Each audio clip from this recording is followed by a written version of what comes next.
I used to think the worst part would be the bombs, the fire, the flash, the instant it all ended. But that's not how it worked. The bombs fell somewhere else. Days went by, no answers. Just silence spreading like a stain. And by the time we understood what was happening, it was already too late to know how much of the world was left. I was in the university library when the lights went out. Not all at once. First, the overhead fluorescence flickered, dimmed to a jaundiced yellow, then died completely. Emergency lighting kicked in those pale green panels mounted above the exits, and I remember thinking it was just the grid again, the rolling brownouts we'd been having all week. Someone down the hall laughed nervously. A few people groaned. Most kept working by the glow of their terminal screens. I'd been cataloging damage reports from the agriculture stations out west. Crop failures, water table contamination. The usual litany of slow-motion disasters that nobody wanted to fund solutions for anymore. My job was to compile them, cross-reference historical patterns, and file them in databases that fewer people checked every month. I'd been doing it for 3 years. It paid enough to keep a studio apartment in the university district and buy decent coffee twice a week. The terminal screen in front of me went dark, then the one next to it. Then all of them down the row, each monitor winking out in sequence like dominoes made of light. The green emergency panels stayed on, but they cast everything in a sickly underwater glow that made faces look hollow and wrong. I could hear my own breathing suddenly. The ambient hum I'd never noticed before was gone. The HVAC, the servers, the electrical buzz that lives in the walls of every building. All of it silent.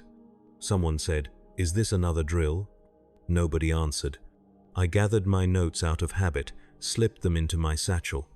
The paper felt real in a way nothing else did right then. Solid. Provable. Around me, other researchers were doing the same thing, packing up, logging off systems that were already dead, moving toward the exits with the kind of practiced calm that comes from years of workplace evacuation protocols. We'd done this before. Bomb threats, mostly. False alarms called in by students during exam weeks. Once, an actual fire in the chemistry building next door. This felt different, but I couldn't articulate how. The stairwell was darker than I expected. The emergency lighting only covered the landings, leaving the stairs themselves in deep shadow. I counted steps by memory, 12 between each floor, a small landing, then 12 more. Third floor to ground level, 36 steps total. I'd climbed them thousands of times. My hand found the railing automatically, fingers tracing the worn smoothness of old wood beneath newer paint. Outside, the sky was wrong. I've tried to describe it since then and never found adequate words. It wasn't dark, the sun was still up, still occupying roughly the position it should have been for late October afternoon, but the light was strange. Flat. Colors seemed muted, like looking at the world through tinted glass. And there was a haze on the eastern horizon, a kind of thickness to the air that made distant buildings look less solid than they should have been. People were standing in the quad, looking up or around or at each other with expressions I couldn't read. Not panic, not yet. More like collective confusion, the social uncertainty of not knowing whether to react or wait for someone else to react first. A few were trying their phones. I tried mine. Dead. Not just out of signal, completely unresponsive. The screen wouldn't even light up when I pressed the button. Someone behind me said, "Did you feel it?" I turned. A woman I vaguely recognized from the geology department, older than me, gray hair pulled back in a practical bun. "Feel what?" I asked. "About 20 minutes ago. Like a tremor, but not quite. More like a pressure change. Made my ears pop. I hadn't felt anything. I'd been underground, in the subterranean archive section, pulling reports from storage, concrete and earth between me and whatever had happened." "Probably nothing," I said, "because that's what you say." She nodded, but didn't look convinced. Walked away toward the parking structures, already pulling keys from her bag. I watched her go and wondered if I should do the same. I didn't own a car, never needed one. living this close to campus, but I had a bicycle locked up near the mathematics building. I could ride home. Wait there. See what happened. Except I didn't move. The crowd in the quad was growing. Not because people were gathering, but because people kept emerging from buildings and then not leaving, not going anywhere, just standing there with that same confused uncertainty, waiting for information that wasn't coming. I noticed the silence then, no traffic sounds from the streets beyond campus, no airplane noise, even though we were under a major flight path. Just wind and voices and the rustle of October leaves. A man near me was trying to get his car radio to work, door open, 1 foot on the pavement, static. He turned the dial slowly through every frequency, commercial and emergency bands both, and got nothing but white noise with occasional breaks into deeper silence. I watched him try for maybe 5 minutes before he gave up, slammed the door, and walked back toward the administration building. I should have gone home then. Instead, I went back inside, took the stairs down to the archive level, to my desk in the corner where afternoon light never reached, even when the power was on. My notes were still there, spread across the workspace in organized chaos that only I understood. I sat down in the dark and tried to think. The reports I'd been filing, agricultural collapse in the Western Territories, unexplained contamination events, livestock die-offs that didn't match any known disease pattern. I'd been treating them as isolated incidents, data points to be categorized and stored. But there'd been more of them lately, more frequent, more severe. And the gaps in reporting had been growing. Whole districts that simply stopped sending updates, their silence noted in official channels but never explained. I'd assumed bureaucratic dysfunction, budget cuts, personnel shortages, the slow institutional decay that had been eating away at every government function for years. But what if it wasn't that? What if those places had stopped reporting because there was nobody left to file the reports? The thought felt paranoid, excessive, the kind of catastrophizing that happens when you spend too much time alone with incomplete information. I pushed it away. I stayed at my desk until the green emergency lighting started to fade. The batteries were dying. I hadn't realized they were battery-powered, had always assumed they ran on some kind of backup generator. But as the light dimmed incrementally over the course of an hour, it became clear that whatever power source they had was finite and running out. I left before total darkness set in. The quad was emptier now. Maybe 30 people still standing around, clustered in small groups. The sky had taken on that deep blue quality of early dusk, and the haze on the horizon had thickened into something that looked almost solid, like distant smoke. Except it wasn't moving the way smoke should move. It just hung there, a wall of gray-brown obscurity that seemed to be slowly expanding. Someone had started a fire in one of the metal trash barrels, burning what looked like loose paper and cardboard. The flames were bright and immediate, casting jumping shadows across the brick pathways. People were gravitating toward it. I understood the impulse not for warmth, it wasn't cold yet, but for light, for the primal comfort of fire when everything else has stopped making sense. I didn't join them, walked to the bike racks instead, found mine, worked the combination lock by feel in the growing darkness. The mechanism was stiff from disuse. I hadn't ridden in weeks. When I finally got it open, the lock fell to the pavement with a sound that seemed too loud. The ride home should have taken 15 minutes. It took almost an hour because I kept stopping, kept looking around, kept trying to make sense of what I was seeing. The streets were full of people but empty of traffic. Cars sat abandoned in the middle of intersections, doors open, engines dead, no streetlights, no lit windows in any of the buildings. Just darkness spreading like a stain as the sun continued its indifferent descent. People were walking in clusters, talking in low voices, moving without clear purpose or direction. I passed a convenience store where someone had smashed the front window. Figures inside, moving in the shadows, taking things. Nobody was stopping them. Nobody was even watching. A group of students sat on the steps of an apartment complex, passing a bottle of something back and forth. One of them called out to me as I rode past, asking if I knew what was happening. I didn't answer.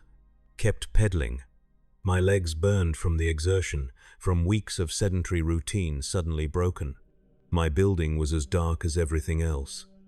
I locked the bike in the storage area downstairs and climbed 6 flights of stairs by flashlight. I'd had one in my satchel for years, carried it without thinking, and I'd never been more grateful for a habit I couldn't remember forming. The beam was weak but sufficient. I counted steps, counted landings, focused on the simple mechanical process of ascending.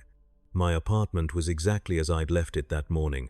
Bed unmade, dishes in the sink, books and papers covering every horizontal surface. I set my satchel down and stood in the middle of the single room, trying to decide what to do next. Water. That seemed important. I filled every container I could find: pots, bowls, the bathtub. The tap sputtered and coughed, the pressure inconsistent, but it kept running. I let it run until the tub was full, then filled drinking containers, then anything else that could hold liquid. When I finally turned it off, the silence was absolute. I had food. Not much. I'd been meaning to go shopping all week, but enough for a few days if I was careful. Canned goods mostly, rice, dried beans. Things that would keep without refrigeration, though I hadn't bought them for that reason. I'd bought them because they were cheap and I was lazy about cooking. The window faced east. I stood there for a long time, looking out at the city, at the darkness spreading across it like something alive. A few fires visible in the distance, not large ones, not the kind of infernos you'd expect if this was some kind of attack or disaster. Just small blazes, contained and isolated. Campfires, maybe. People seeking the same comfort I'd seen in the quad. The haze was closer now. Visible, even in the failing light, a wall of particulate, something that obscured the horizon completely. And there was a smell, faint but distinct, creeping in through the poorly sealed window frame. Chemical, wrong. Like burning plastic mixed with something organic and rotting. I closed the window, drew the curtains, sat on the edge of my bed in the dark and tried to think. The rational part of my mind was still insisting this was temporary. Infrastructure failure. A major power outage, maybe caused by some kind of attack on the grid. Serious, yes, but fixable. In a few hours, maybe a day, things would start coming back online. Emergency services would mobilize, information would flow. We'd find out what happened and what to do about it. But another part of me, deeper and less articulate, knew that wasn't true. I'd spent 3 years reading reports about the slow collapse of everything. Agriculture, water systems, supply chains, social cohesion. Every data point screaming the same message in a language we'd all learned to ignore. And now, sitting in the dark in my silent apartment, I understood that the collapse hadn't been coming. It had been happening all along. We'd just been too comfortable, too insulated, too invested in the fiction of normalcy to recognize it. The bombs, if that's what they were, if that's what had finally happened, weren't the beginning of the end. They were just the moment when the end became impossible to deny. I didn't sleep that night, lay on top of the covers, fully clothed, listening to the city die around me. Distant sounds filtered through the walls, shouting sometimes, breaking glass, car alarms that eventually ran down and fell silent. Once, very late, I heard what might have been gunshots. 3 sharp cracks, spaced seconds apart, then nothing. When morning came, the light was strange again. That same flat, muted quality. And the haze was everywhere now, thick enough that I couldn't see more than a few blocks in any direction. The air had a taste to it, metallic and bitter. I kept the windows closed. No water came from the tap. I'd been expecting that, but it still hit like a physical blow. Turned the handle, heard nothing, turned it back off. The stillness of dead pipes. I had what I'd stored maybe 3 days' worth if I was careful, and then I'd need to find more. I rationed breakfast. Half a can of beans, eaten cold. Water measured out precisely. It would have been smarter to save the canned goods, to eat the perishables first before they spoiled, but the refrigerator had been off for 16 hours, and everything in it already smelled questionable. I threw it all down the garbage chute, and tried not to think about how quickly things rot when the cold stops.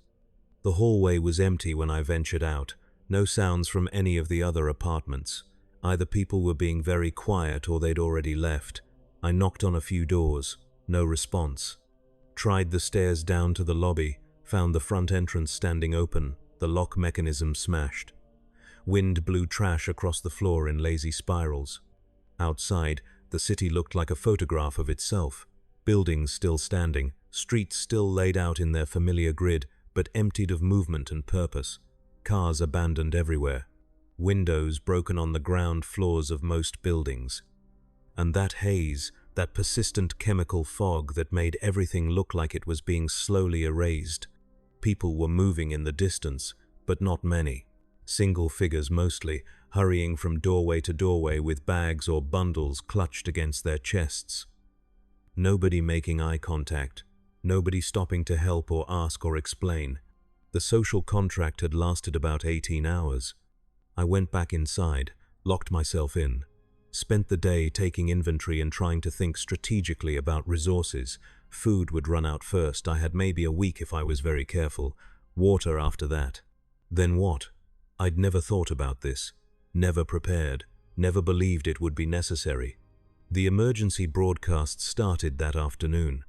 Not over radio. I'd tried every battery-powered device I owned and found nothing but static. But someone in the building had a hand-crank emergency radio, and they were playing it loud enough that I could hear it through the walls. A recorded voice, flat and official, repeating the same message over and over. Seek shelter. Remain indoors. Do not drink water from municipal sources.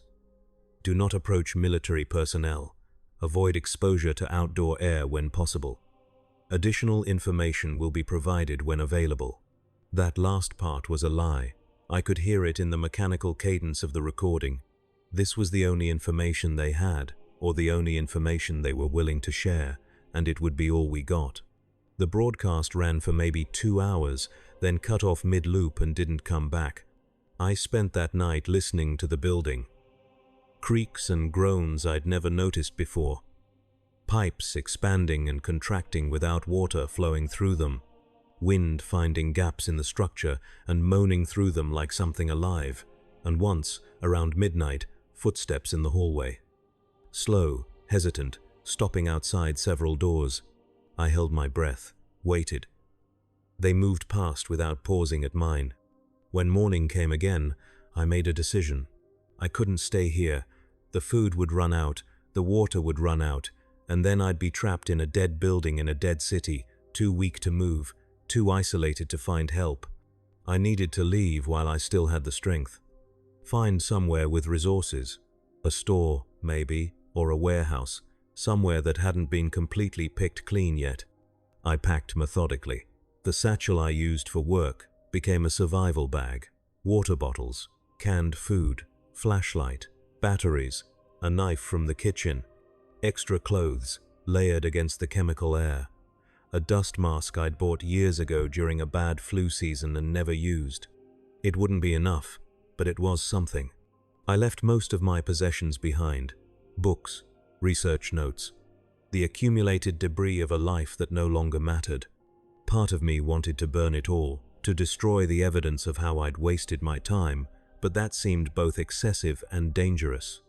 Fire in a sealed apartment building with no working sprinkler system, so I just closed the door and walked away. The stairwell was darker than before.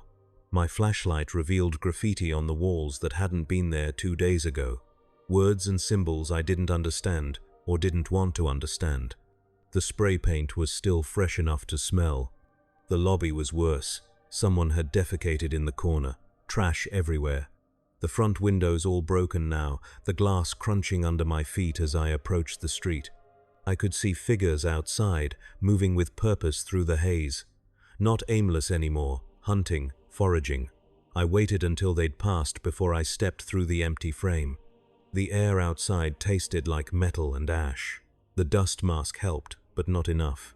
I could feel particulates on my tongue, gritty and wrong. My eyes watered immediately.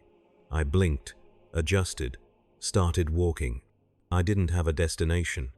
Just a direction away from campus, toward the commercial district where the big stores were. I'd shopped there hundreds of times. Knew the layout. Knew where the warehouses were in the back, where they kept the overflow stock. If anywhere still had supplies, it would be there. The walk took 3 hours. Should have taken 30 minutes.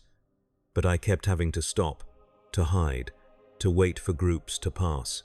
People were moving in packs now, armed with improvised weapons, pipes, bats, pieces of rebar. They didn't look like looters, they looked like hunters. I stayed out of sight. The store had been hit hard. Front windows smashed, merchandise scattered across the parking lot like someone had detonated a bomb inside. The shopping carts had been repurposed into barricades, stacked and chained together to block the main entrance. I circled around to the loading docks in back. The service entrance was unlocked, not broken, just open, like someone had walked through and not bothered to close it behind them. Inside was darkness and the smell of spoiled food. Refrigerated sections had been without power for 3 days. The stench was overwhelming. I pulled the dust mask up over my nose and ventured deeper. The main floor was chaos. Shelves overturned, products crushed into the tile, pools of liquid where bottles had broken. But there were still things here, canned goods scattered in the debris, bottles of water that had rolled under shelving units. I gathered what I could find, stuffing items into my satchel until the weight made my shoulder ache. Something moved in the darkness. I froze, listened, heard breathing that wasn't mine, footsteps, soft and careful, more than one set. I killed the flashlight, pressed myself against a shelf, tried to be invisible. Voices, low and tense. 2 people, maybe 3, arguing about something I couldn't make out. They were in the next aisle over, separated from me by a wall of empty shelving. I could see their flashlight beams playing across the ceiling. One of them said, "Check over there." Footsteps coming closer. I moved, not running that would make noise, just backing away quietly, retracing my path toward the service entrance. The satchel bumped against my hip with each step, bottles clinking softly against each other. Too loud. I reached in, wedged my hand between them to dampen the sound. "Wait, you hear that?" I stopped breathing, stood absolutely still in the darkness. The flashlight beam swept past, not quite reaching me. Held there for 5 seconds that felt like hours, then moved on. Nothing. Let's check the pharmacy.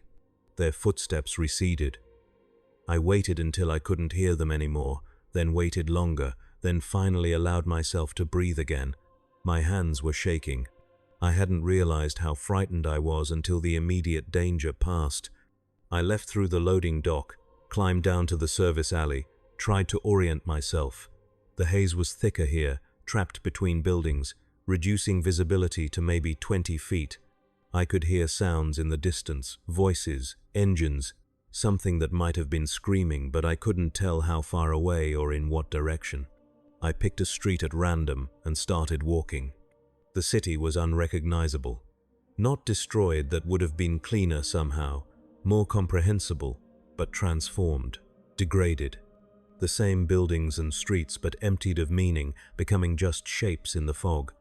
I passed places I'd been 1,000 times, the coffee shop where I'd bought those twice-weekly treats, the bookstore I'd browsed every weekend, the corner where I'd wait for the bus that no longer ran, all of them hollow now, shells.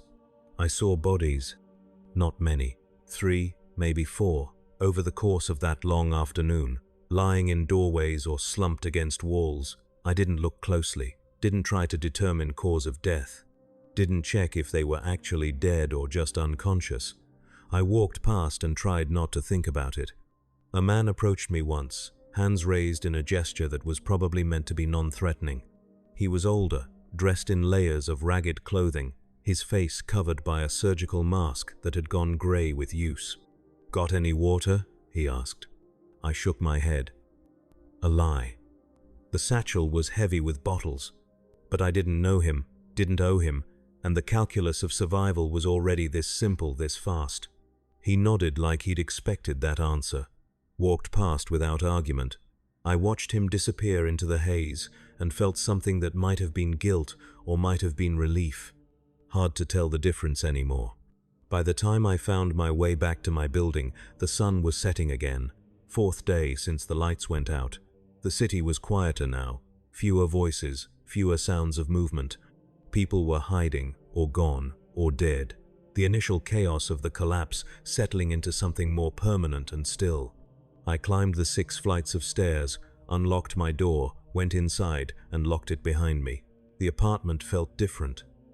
Smaller, maybe, or just more obviously temporary, a place I was occupying rather than living in. I organized my new supplies, counted them, did the math. Maybe 2 more weeks if I was careful, then I'd need to go out again. Find another store, another warehouse. Keep scavenging until there was nothing left to scavenge or until I was too weak to continue. That was the future now. That was all there was. I ate a cold dinner and watched the darkness deepen beyond my window. The haze was so thick now that I couldn't see the building across the street. Just formless grey, occasionally lit by distant fires that appeared and disappeared like stars blinking out. The broadcasts had stopped. No more emergency messages, no more official voices telling us to stay calm and wait for help. Just silence and static. Whatever infrastructure had been maintaining those systems had finally broken down completely. I wondered about other cities, other places. Were they experiencing this too? Was this local or global? Was anyone organizing a response, or had everyone just retreated into their own isolated struggles for survival? The not knowing was worse than almost anything else. My mind kept trying to construct narratives, explanations, maps of disaster that would help me understand the shape of what had happened. But I had no data, no information. Just this room and this building and this dead city, and no way to see beyond them. A week passed, then 2. I left the apartment only when necessary, only to search for supplies in the dwindling number of places that might still have them. Each expedition was more dangerous than the last. More people competing for fewer resources, more violence, more desperation. I saw a man killed over a case of canned soup. It happened in a grocery store basement, in the dark, lit only by scattered flashlights. 3 people had found the case at the same time, they'd argued. Then someone had swung something heavy, a pipe, maybe, or a piece of concrete, and the man had gone down without a sound. The other 2 had grabbed the case and run. I'd hidden behind a shelf and watched it happen, and then I'd left quickly before anyone noticed I'd been there. I thought about that often afterward, the casual brutality of it, the speed, a life ended for 12 cans of soup that would sustain the killers for maybe 3 days. The math was simple and terrible. Every calorie was precious now, every resource worth fighting for. Morality was a luxury we'd lost with the lights. The water I'd stored ran out on day 15. The tap had been dry for 2 weeks. I tried other apartments, forcing locks, searching for anything people had left behind. Found some, not much. A bottle here, a half-gallon there, enough to keep going. I learned to drink water that I wouldn't have touched a month ago. Questionable stuff from toilet tanks, from the bottom of decorative fountains in building lobbies, from puddles in alleyways that I strained through my dust mask and hoped wouldn't kill me. It tasted wrong, made my stomach hurt, but it kept me alive. Food was harder. The stores had been picked clean in the first week, the warehouses in the second. By the 3rd week, I was eating things I found in abandoned apartments. Half-empty jars from refrigerators, dried goods so old they'd gone stale years ago. Once, I found a box of protein bars in a gym locker, and I cried when I opened them. I lost weight. Felt it in the way my clothes hung loose, the way my belt needed new holes, the way my ribs became visible when I looked at myself in the dusty mirror. My body was consuming itself, burning muscle for fuel, slowing down. The air got worse. Whatever the haze was, it was changing, thickening. On bad days, visibility dropped to less than 10 feet. Breathing became laborious. My lungs ached constantly, a dull pain that sharpened whenever I exerted myself. I coughed frequently, bringing up stuff that was grey and stringy. The dust mask helped some, but it was designed for particulates, not chemical contamination. I needed a real respirator, never found one. Other people were having it worse. I saw someone die from it, just collapsed in the street, clutching their throat, gasping for air that wouldn't come. I watched from a doorway and didn't help because I couldn't help, because I had nothing to give them, because I was barely surviving myself. The body lay there for 3 days before someone dragged it into an alley. I stopped keeping careful track of time. Days blurred together into an undifferentiated sequence of waking, searching, eating minimally, sleeping poorly.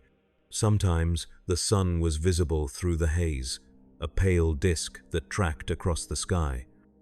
Sometimes it wasn't. I slept when I was exhausted, woke when noise or fear jarred me conscious, moved through the hours in a fog that wasn't entirely metaphorical. Buildings started collapsing, not from bombs or explosions, just from neglect, from fires that burned uncontrolled until structural supports failed, from water damage when pipes burst and flooded floors, from the 1,000 small failures that accumulate when nobody is maintaining anything anymore. I'd hear them, sometimes distant crashes, the groan of metal and concrete giving way, and then dust would billow up, adding to the haze, and the city would be slightly smaller than it had been. I moved to a different building after mine started showing cracks in the walls. Found an apartment on a 3rd floor, high enough to make climbing worthwhile but not so high that I'd be trapped if the stairs became impassable. It had better locks, better windows, a bathtub that still had water in it, stagnant and questionable, but drinkable if I was desperate enough. Other people had the same idea. The building filled up slowly with refugees from less stable structures. We didn't interact much, passed each other in the hallways with minimal acknowledgement, respected each other's space. The alternative was conflict, and conflict cost energy nobody could spare. But sometimes we shared information, where to find supplies, which areas had become too dangerous to enter, which buildings had collapsed. It was transactional, pragmatic, not friendship, but not quite the total isolation I'd been experiencing either. A woman on my floor told me about the river.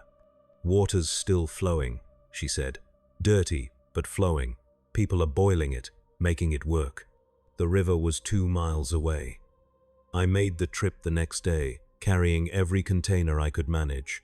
Found maybe 30 people along the banks, filling bottles and jugs and plastic bags. Nobody spoke. We all just knelt in the mud, scooped the brown water, tried not to think about what was in it. I boiled mine over a fire I made from broken furniture in an alley, watched the water bubble and steam, reducing in volume as impurities concentrated. It still looked wrong when I was done. Still tasted like metal and chemicals, but it was wet, and I needed it, and I drank it anyway. My body adapted, or maybe just gave up complaining. The stomach cramps that had plagued me for weeks faded. Either the water was getting better or my standards were dropping. Probably the latter. Winter started arriving. I could feel it in the temperature, in the way the haze sometimes turned to freezing fog that coated everything in ice. My apartment had no heat, no electricity, no gas, nothing to burn that wouldn't fill the space with toxic smoke. I layered clothes, slept under every blanket I could find, shivered through the nights.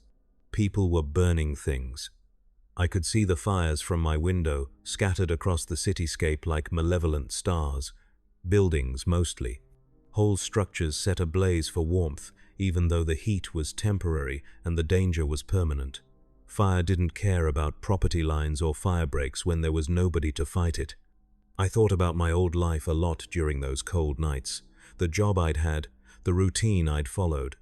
The concerns that had seemed so important: deadlines, data accuracy, whether I could afford better coffee. It all felt like someone else's memories. A person I'd been briefly before becoming this other thing, this creature focused entirely on the mechanical processes of not dying. Someone tried to break into my apartment one night. I woke to the sound of the lock rattling, then something heavier hitting the door. They were trying to force it. I sat up in the dark, heart pounding, holding the kitchen knife I'd started keeping next to the bed. The door held. They hit it again. The frame creaked but didn't break. Then voices. More than one person, arguing about whether it was worth the effort, whether anyone was inside, whether they should try a different apartment instead. I didn't breathe, didn't move, sat frozen in the dark, gripping the knife, listening to them debate. Eventually they left, moved down the hall, tried another door. I heard it give way after a few minutes of effort, heard them enter, heard muffled sounds of searching and then leaving. I stayed awake the rest of the night, listening, waiting for them to come back. After that, I blocked the door with furniture, pushed the dresser against it, stacked books and boxes to make the barrier more solid. It wouldn't stop someone determined, but it would slow them down, give me time to react. The woman from my floor knocked one afternoon. She had a proposal. "There's a group of us," she said, "pooling resources, watching out for each other. You interested?" I asked what it would cost. "Whatever you can contribute. Food, water, labor. We're trying to set up something more sustainable. Gardens, maybe, if we can find seeds. Water collection, security."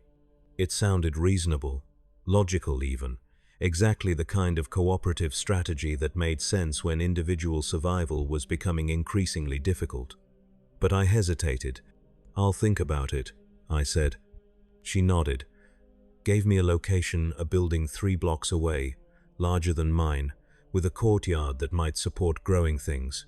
Told me to come by if I changed my mind. I didn't go. I'm not sure why. Paranoia, maybe. Fear of losing what little autonomy I had left. Or just the instinct that groups attracted attention, that any concentration of people and resources would eventually become a target. Safer to stay alone. Stay small. Stay invisible. A month passed. Maybe longer. I stopped counting. The woman from my floor disappeared. I didn't see her leave. Didn't know if she'd gone to join the group or just left the building or died. Her apartment door stood open one day, the space inside stripped of anything useful. Someone else moved in 2 days later. People came and went. The building cycled through occupants as some died or left, and others arrived looking for shelter. I kept to myself, maintained my routines, scavenged when necessary, boiled river water. Ate less and less frequently as supplies became scarce. I found a cache of canned vegetables in an overturned delivery truck. The back doors had been forced open and mostly emptied, but there were still cans scattered in the debris, dented and damaged but intact. I gathered what I could carry, hurried back to my apartment before anyone could see what I'd found. That cache lasted 3 weeks. I rationed it carefully, eating half a can every other day, supplementing with whatever else I could find. When it ran out, I felt the loss like a physical blow. The scavenging was getting harder, distances growing longer, safe paths becoming fewer. I had to range farther from the building, into areas I didn't know, navigating by landmarks that might have collapsed since the last time I'd passed through. It was exhausting. Every trip cost more energy than I could afford, left me weaker, more vulnerable. I started noticing patterns, territories. Certain areas were claimed by certain groups, marked with symbols I was learning to recognize. Cross here and you'd be challenged. Stay out or pay tribute. The rules were fluid, enforced inconsistently, but violating them was dangerous. I learned to recognize the safer routes, the paths that were neutral or abandoned, the buildings that had been picked clean enough that nobody bothered defending them anymore. I moved like a rat through the ruins, staying low, staying quiet, taking what scraps remained. Spring came. I noticed it in the quality of light, in the warmer temperatures, in the way ice stopped forming on surfaces overnight. The haze persisted, but seemed less oppressive. Maybe it was thinning. Maybe I was just getting used to it. Something was growing in the courtyard of my building, green shoots pushing through cracks in the concrete. I watched them emerge, fascinated, life returning unbidden. Nobody had planted them. They were just there, opportunistic and resilient, taking advantage of the absence of human interference. I thought about trying to cultivate them, protect them, water them, see if they produced anything edible. But I didn't know what they were, didn't know if they'd be safe to eat, even if they did grow. And the effort seemed futile. What was I going to do? Become a farmer in the ruins of the city? Grow vegetables in poisoned soil under a toxic sky? But I watched them anyway. Checked on them when I passed through the courtyard. Felt something almost like hope when they didn't die. A man approached me one day while I was refilling water at the river. "You look familiar?" he said. I didn't respond. Kept filling my bottles. Didn't make eye contact. "University, right? You worked there. I saw you in the library sometimes." I looked at him then.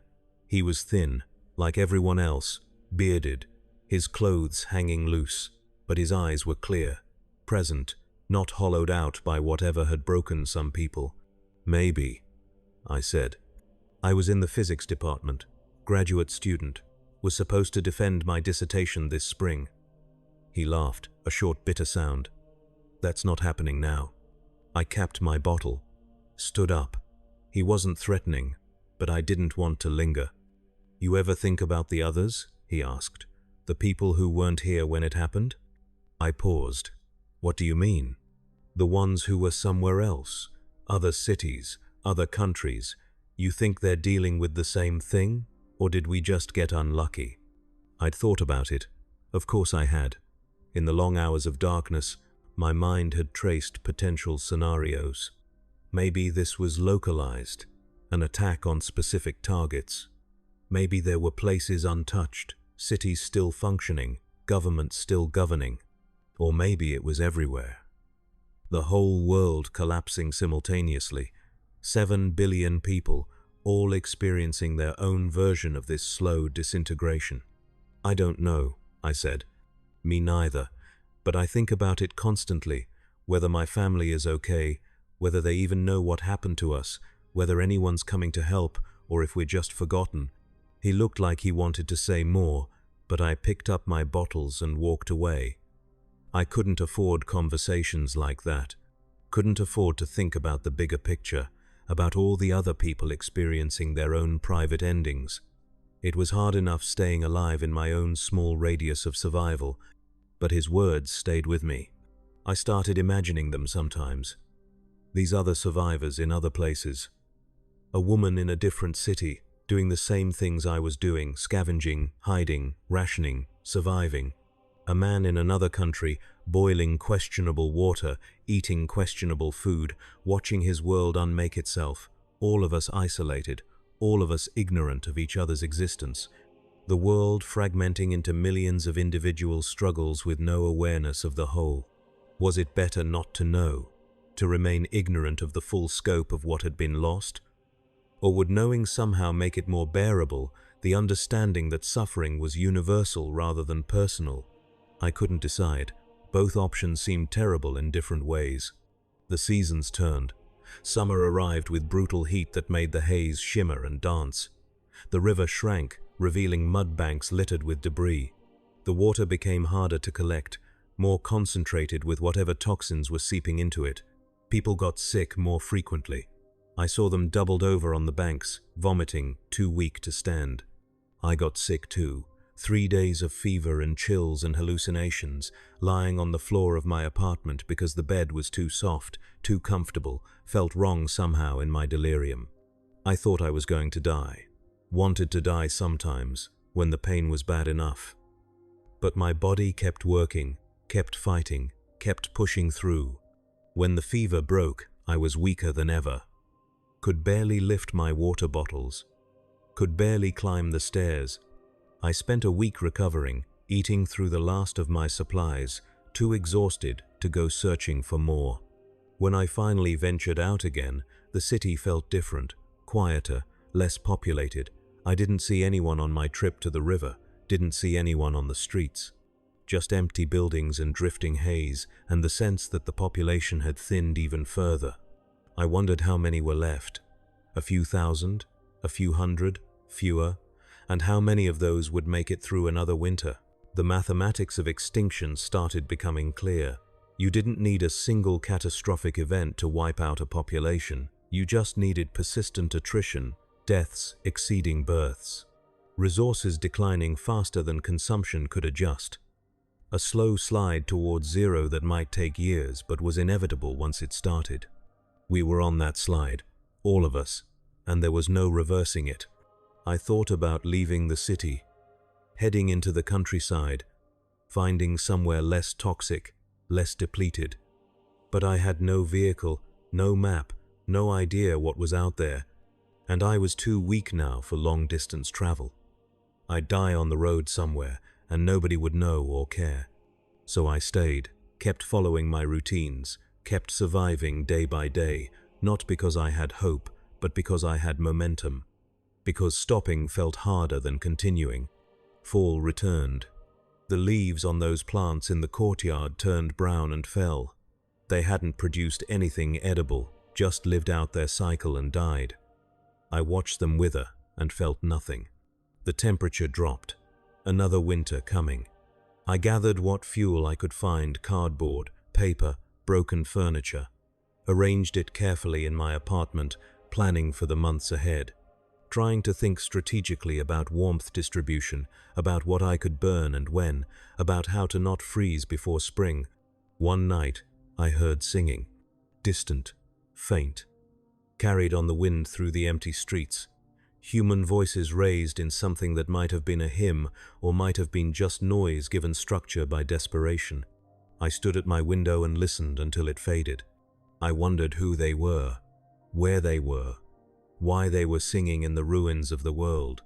But I didn't go looking, didn't want to find out if it was hope or madness or something in between. The city continued to collapse around me. More buildings fell, more fires burned. The haze persisted, sometimes thicker, sometimes thinner, but always present.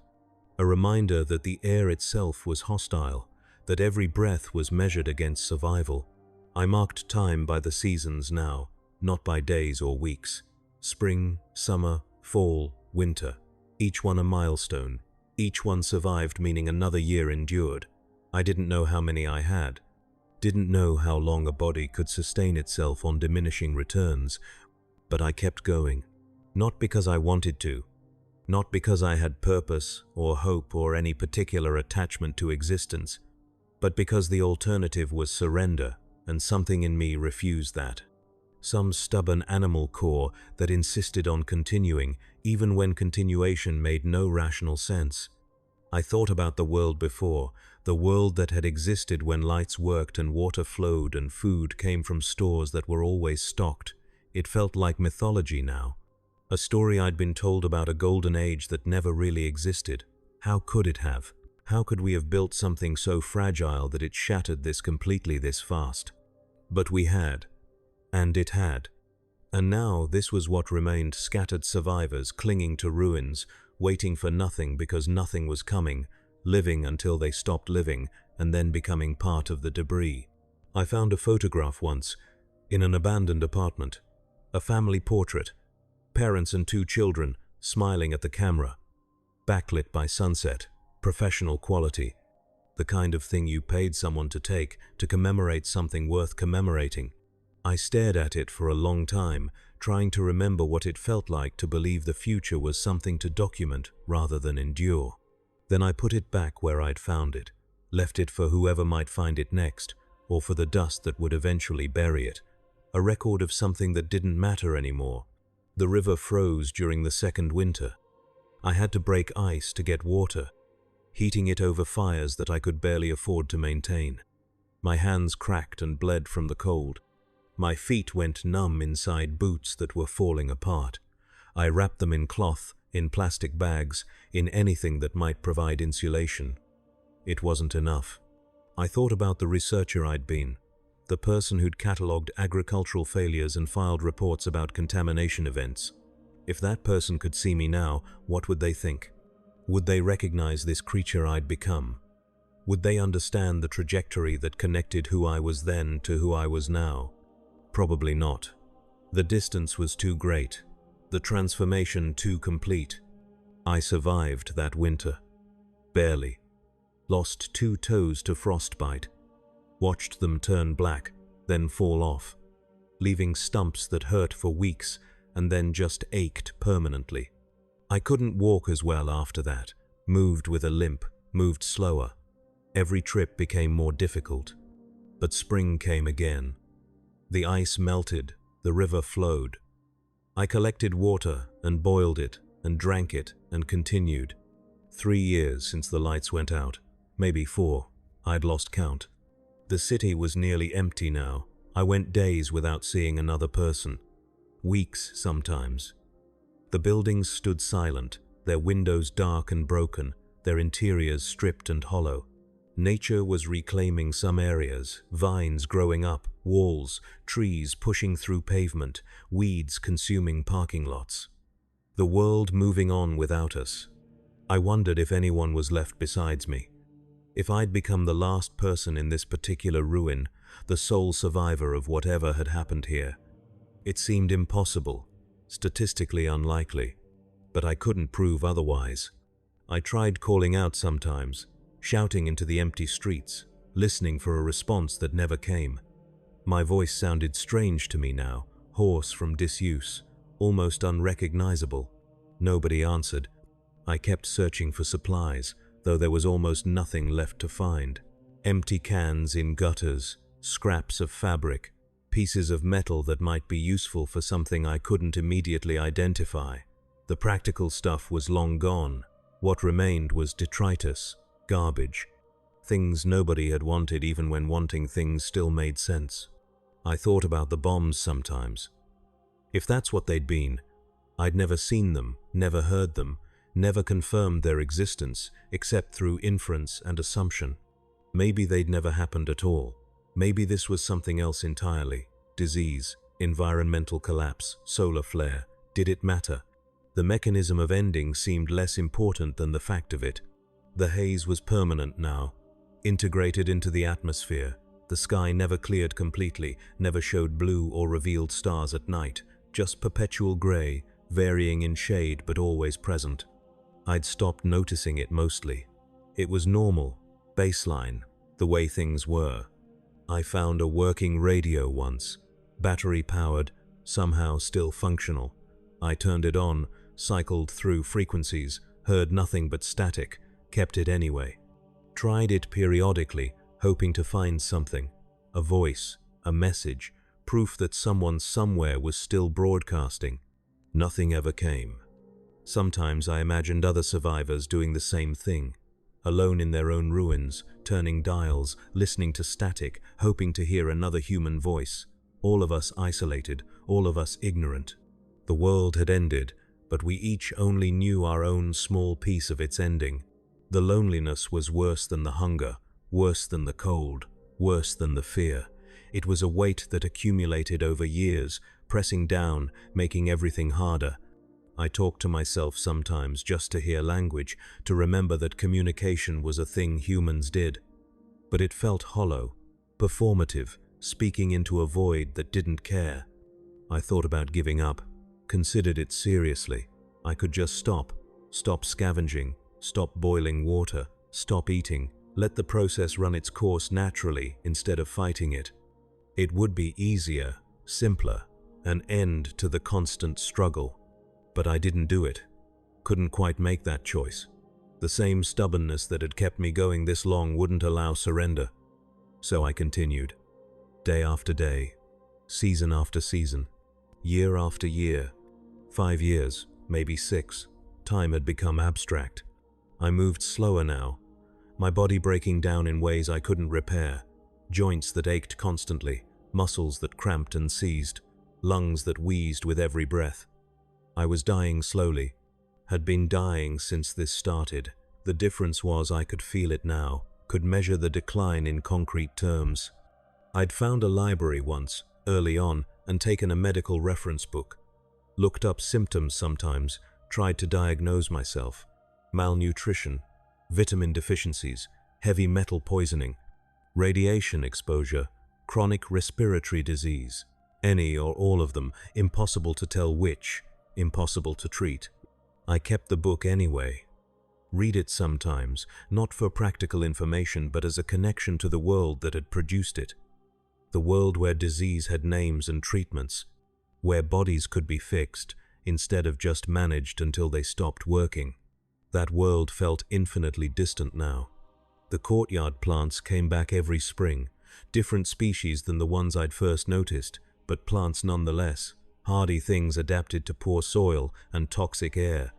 I watched them grow, fruit occasionally, seed and spread. A small ecosystem establishing itself in the ruins, life persisting despite everything. I tried eating the fruits once, made myself sick for a week, never tried again.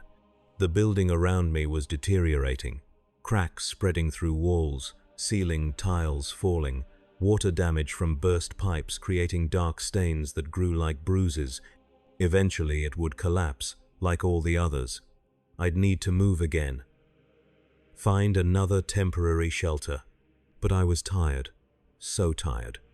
The thought of relocating, of gathering my minimal possessions and searching for another intact structure, felt overwhelming. Easier to stay, to take my chances with the building, to let it fall if it was going to fall and not expend the energy to prevent it. I spent more time at the window, watching the city, watching the haze, watching nothing happen in the empty streets below.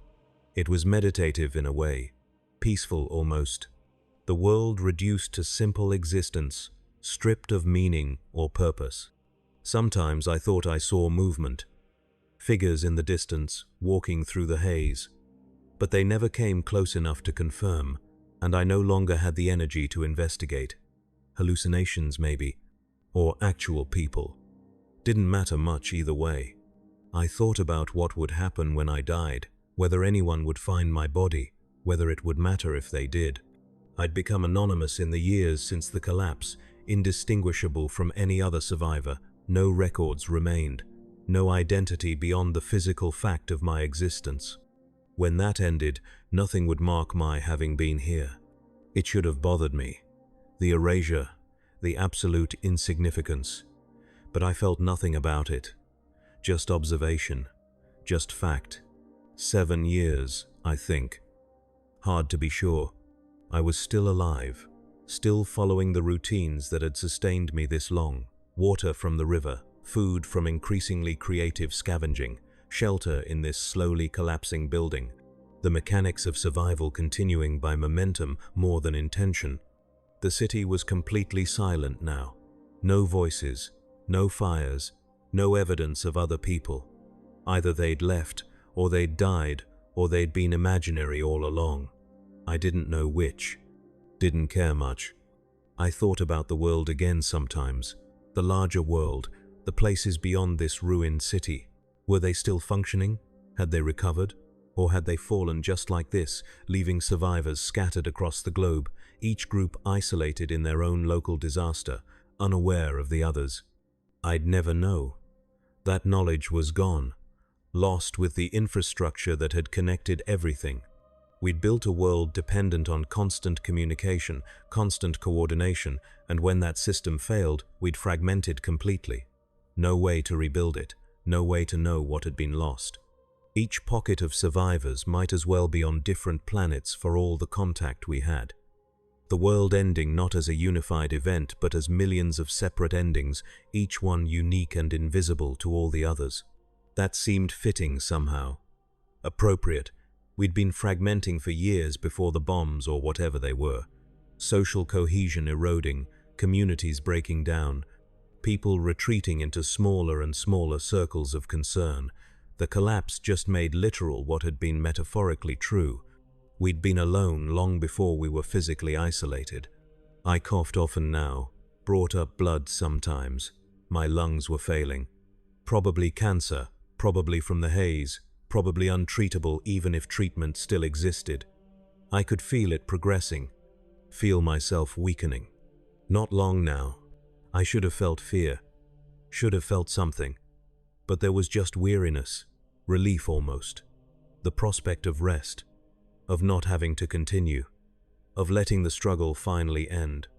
I sat at my window one evening, watching the sun set through the haze, a diffuse glow, red and orange and purple, staining the sky like watercolor, beautiful in its way. I'd forgotten that things could be beautiful.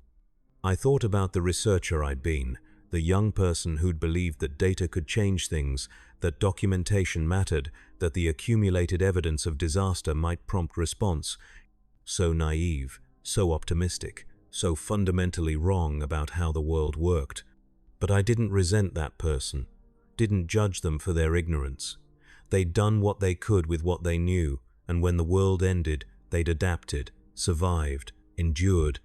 Not heroically, not successfully in any meaningful sense, but endured nonetheless. That had to count for something. The sun finished setting. Darkness crept across the ruined cityscape.